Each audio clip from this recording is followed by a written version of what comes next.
अब कोई सर पर कफन बांधकर ही जंग के लिए आगे निकला हो तो कोई इसका क्या कर सकता है। यही सबसे बड़ी दिक्कत हमेशा पुलिस के पास सुरक्षा कर्मियों के सामने आती है जब वो आत्मघाती दस्तों से निपटने की कोशिश करते हैं। और अब मिदनापुर में खुलासा हुआ है कि पूरी की पूरी एक फौज तैयार की जा रही है महिलाओं की, जो खुद अपने सर पर कफन बांधकर मौत की सारी चिंता छोड़कर आत्मघाती दस्ते का रूप धारण करके सुसाइड बॉम्बर्स बनकर पुलिस वालों को निशाना बनाएंगी, नेताओं को निशाना बनाएंगी, जाहिर तौर पर पूरी की पूरी व्यवस्था पर हमला बोलेंगी। हमारे संवाददाता अभिजीत नंदी मजूमदार इस वक्त हमारे साथ कोलकाता से ही मौजूद हैं, जिन्होंने ये रिपोर्ट आप तक पहुंचाई है। उन्हीं से पूछते हैं इस पूरे खुलासे के बारे में। अभिजीत, ये बताइए सबसे पहले तो ये कि ये जो ट्रेनिंग का काम है, ये जो महिलाओं को भर्ती करने का काम है, कब से चल रहा था, पुलिस को कब पता चला, उसके बाद फिर ये ऑपरेशन शुरू हुआ? देखिए रितुल, सबसे पहले ये पुलिस को पता चला जब उनके हाथ ये टेप लगी, क्योंकि पुलिस ने, हमारी बात हुई है एसपी वेस्ट मिदनापुर अजय नंद से, उन्होंने ही ये स्पेशल टास्क फोर्स के नेतृत्व दे रहे थे और उनका कुछ लोग खुफिया तरीके से उन्होंने पहुंच गया था इन्हीं ट्रेनिंग कैंप पर। उन्होंने ये पूरा कैमरे पे कैद किया और जब लेके आए तो पूरा पता चला कि ये जो महिलाएं हैं सारे मिदनापुर, झारखंड और उड़ीसा से इन लोगों को रिक्रूट किया गया है और पूरे फौज एक तैयार किया गया है और ये मौत के लिए तैयार है, किसी भी तरह की मौत के लिए तैयार है, चाहे वो सुसाइड बॉम्बिंग क्यों ना हो, चाहे वो पुलिस के साथ जब गोलाबारी हो वहां से हटने उन पे डटे रहेंगे, उन पे मार कर ही वो तब हटेंगे।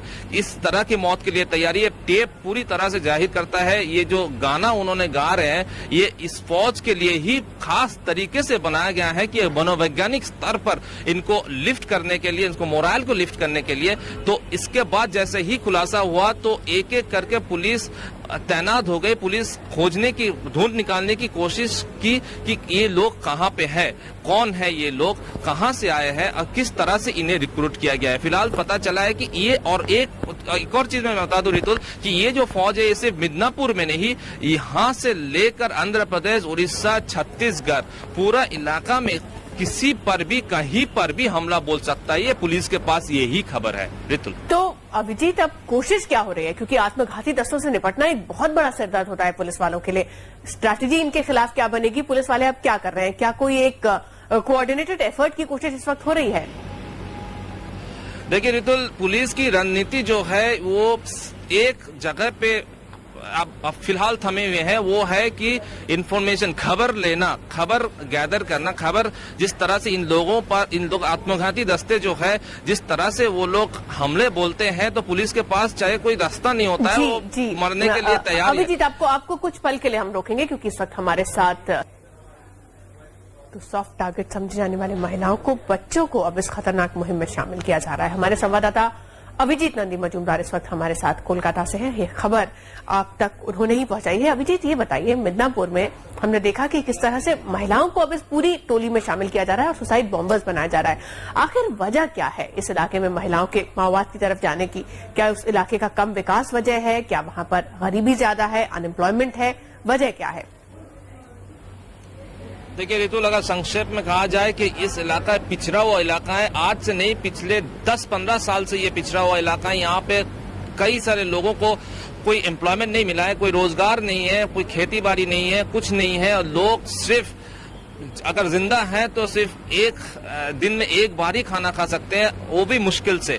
तो उनके पास अगर ऑप्शन के तौर पर कुछ कहा जाए तो वही है कि माओवादियों को रैंक्स को ज्वाइन करना, उन्हीं के साथ अपने आप को जुड़ जाना, क्योंकि इसके अलावा उनको खाना मिलने का और कोई तौर तरीका नहीं है। और माओवादी के नेता जो है वहाँ का सेक्टर कमांडर बोला जाता है उनको, और सेक्टर कमांडर ने 500 से 600 रुपया हर परिवार को देते हैं, चावल देते हैं, खाने को देते हैं और शिक्षा भी देते हैं। तो इस तरह से एक पैरेलल गवर्नमेंट जो है वहाँ पे ये माओवादियों ने फॉर्म करके रखा है।